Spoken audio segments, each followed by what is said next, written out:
You have a caloric restriction group over here saying that their way is the best. You have an exercise group over here saying that their way is the best. So when it comes down to longevity, who wins? A nutritional caloric deficit or an exercise-related caloric deficit? We've covered this as far as weight loss is concerned before, but regarding longevity, it's actually a different explanation. So let's go ahead and dive into the data on this. What we have to understand is that caloric restriction is really going to be sort of the master when it comes down to initiating all kinds of things that are associated with longevity. I'm not saying that other things don't play a part, but with the research right now, we're looking at, well, caloric restriction is a stressor. Okay, and this stressor, this hormetic stressor, ultimately allows you to build what I would coin as metabolic resilience, right? You allow your mitochondria to become stronger and it becomes more efficient. So anyhow, there's some interesting data. There was a study that was published in the journal PLOS1. Now, the interesting thing about this study is they were looking at genes that were associated with just mitochondrial function and like how we can improve mitochondrial function. So when you look at aging in general, probably the first thing that I would look at is our mitochondrial health, right? Mitochondria, there are factories that create energy. And if our factories are not performing well, then we don't produce energy well and we don't survive, right? So mitochondrial health is very important, but more important than the mitochondria producing energy is the mitochondria potentially being dysfunctional. And if the mitochondria is dysfunctional, then it's secreting all kinds of reactive oxygen species and oxidative stressors and things that cause problems. So we want clean, good old-fashioned mitochondria. So with this study, it was very interesting because they took 3 groups. One group was a control group. Okay, another group was caloric restriction by nutrition only. So they had them go in a 25% caloric deficit by restricting their calories by 25%. The other group did 25% caloric restriction, but 12.5% of the caloric restriction was done nutritionally. The other 12.5% was done through exercise for a collective total of 25% caloric restriction. The results were really interesting when it came down to what they found as far as mitochondrial function.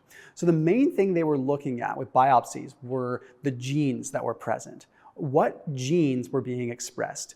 Gene expression is a simple term for basically genes getting activated. When genes are expressed, it means they are opened up, let out of their cage to go cast their effect upon the body, right? So like, for example, PPAR gamma, sirtuin-1, these are a couple of the longevity sort of mitochondrial genes that were secreted or expressed, I should say. When they were expressed, that means that there's potential for more mitochondria to be born and more mitochondrial health. If we have an increase in PPAR gamma, we have an increase in the mitochondria's ability to really utilize fuel. What was interesting was they also looked at something called mitochondrial DNA. Our mitochondria itself has DNA. And when we have more mitochondria, we have more mitochondrial DNA. And when our mitochondria are functioning properly, we have more mitochondrial DNA. Well, get this. They saw a 35% increase in mitochondrial DNA in the nutrition deficit group. They saw a 21% increase in mitochondrial DNA in the nutrition and exercise group. This is so weird, right? You would think, I bet you coming into this study, you thought, oh, the nutrition and exercise group would have improvement in these longevity genes or this mitochondrial DNA. Well, in this case, it looks like it's nutrition only. However, both groups saw a positive effect, right? But what this means is on paper, okay, operative words here, on paper, as far as these genes are concerned and mitochondrial DNA is concerned, nutritional deficit actually supersedes, it's better than the other. It's better than partial nutritional deficit along with exercise. There's some things we need to be paying attention to very, very closely here because the story does not end here. Just because this study claims that, well, nutritional deficit is more important, it looks like from a longevity perspective, once again, on paper, yeah, maybe nutritional deficit is more important. But exercise brings in other things into the equation. Muscle mass, It brings glucose tolerance into the equation, which we're going to cover in just a second. Now, before I get into the exercise piece, because there's a big piece that I want to talk about that, I want to talk about some of the simple ways to restrict calories, because there are multiple different ways to go about this. Simple caloric restriction does not mean that you need to just count your calories and reduce calories 25% every day. Okay, a very important piece that I talk about continually is look at your time frames. Look at 7 days per week, for example. What is your caloric deficit for 7 days out of the week? Do you like intermittent fasting? Okay, well maybe intermittent fasting is a way for you to achieve caloric restriction by fasting 2 days out of the week and ultimately getting yourself into a 25% deficit at the end of the week, right? Okay, it doesn't have to happen over a 24-hour period of time. The body does not necessarily know what 24 hours is outside of our circadian clock genes, right? So if you are looking at caloric restriction simply, you can achieve it multiple different ways. One of the reasons I am a fan of a lower carb protocol is because I find it easier to be satiated and I eat less. I like to live in a deficit. I feel better that way. And I feel like it's better for me overall. With intermittent fasting, same kind of thing. People like to skip breakfast every day of the week. Maybe that puts you in a 25% deficit. We see that this deficit is really what is causing a lot of these positive effects as far as mitochondrial DNA and mitochondrial just gene expression is concerned. One of the best ways that you can also restrict calories is simply adding fiber into the diet. By adding bulk into the diet, amazing things happen. Okay, there's another piece that we need to connect the dots to here, and that is glucose metabolism as well. If you have more fiber coming into your diet, then your glucose metabolism a lot of times is better too, because you're helping out the short chain fatty acids that act as basically modulators for glucose. So they make it so that glucose can be metabolized better. When you look at the big picture, if you don't have these huge surges in glucose, that's less stress on the mitochondria, leading to potentially more mitochondrial oxidative capacity as you get older. So I think fiber is one of the quickest things you can add in. Fiber and protein. Having a stable microbiome is a very, very, very important thing to be able to sustain caloric restriction. I think we're seeing it in the research that fiber is becoming more and more and more important, whether it's soluble, insoluble, prebiotic, whatever you're looking at, which also begs the question, where does the microbiome play in? Do probiotics have an effect? Probiotics don't necessarily have an effect in terms of fiber. Probiotics have an effect in terms of how the fiber is broken down into short chain fatty acids. I put a link down below for the probiotic I use. It's called Seed. So that link is down below. It'll save you 15% off. Seed is interesting. They are what is called a synbiotic. So they have a capsule inside of a capsule with a prebiotic inside and a probiotic. So it's like 2 capsules in one. And it has a multi-stage sort of delivery when you swallow it, so that it's getting to the places you want it to go. But they also fund a lot of microbiome research and a lot of short chain fatty acid research as far as glucose metabolism, all this stuff is concerned.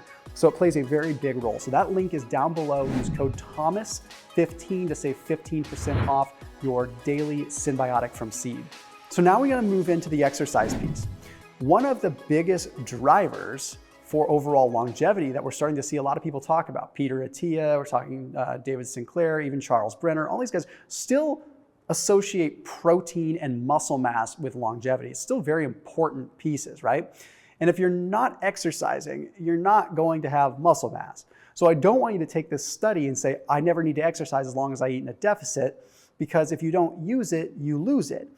And the protein's gonna be important for a couple of different things. If you exercise and you maintain muscle mass, not only do you have a reservoir of energy in case you get sick and you don't waste away, but you also have a metabolic sink that can hold glucose and can stop glucose from being super high in the bloodstream all the time, which can negatively impact all kinds of things.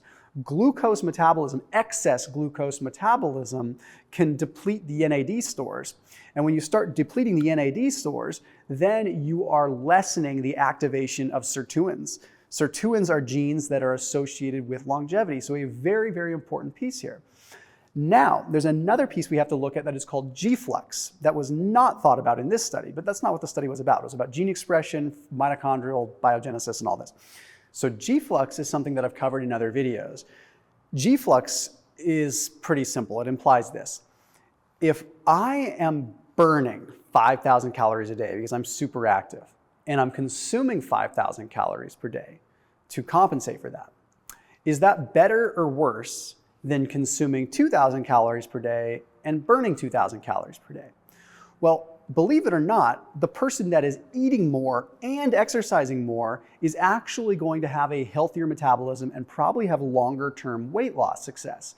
This is because the simple act of eating more and burning more takes more momentum and it takes more energy demand as that kind of fluctuates. It's called G-Flux for that reason, energy fluctuation, G-Flux. So this brings in a whole different metabolic situation. The problem with the PLOS-1 study, although it does paint a picture that nutritional deficits are probably king, it is a snapshot in time. And what I mean by that is it's not looking at the lifetime of somebody's exercise routine and all kinds of this. It's saying, okay, for this period of time when you were calorically restricted, we are seeing a change in these genes and a positive change. But we have to remember, there was still a very significant improvement over control with caloric restriction that came from diet and exercise combined. So my consensus on this is if immediately on paper you're trying to improve your mitochondrial DNA, which I don't understand why you would ever care unless you're trying to write it down and show somebody, then yes, a nutritional deficit is the most important. But all holistic things included, when you factor in exercise, protein, all these different glucose sinks that come from everything else, being able to exercise more, but also eat more is going to be a good thing because you're activating all kinds of different systems and processes when you exercise. So in your younger stages of life, more exercise, more calories, but not in a surplus, still in a deficit. So let me paint a simple picture just so you have an end note on this.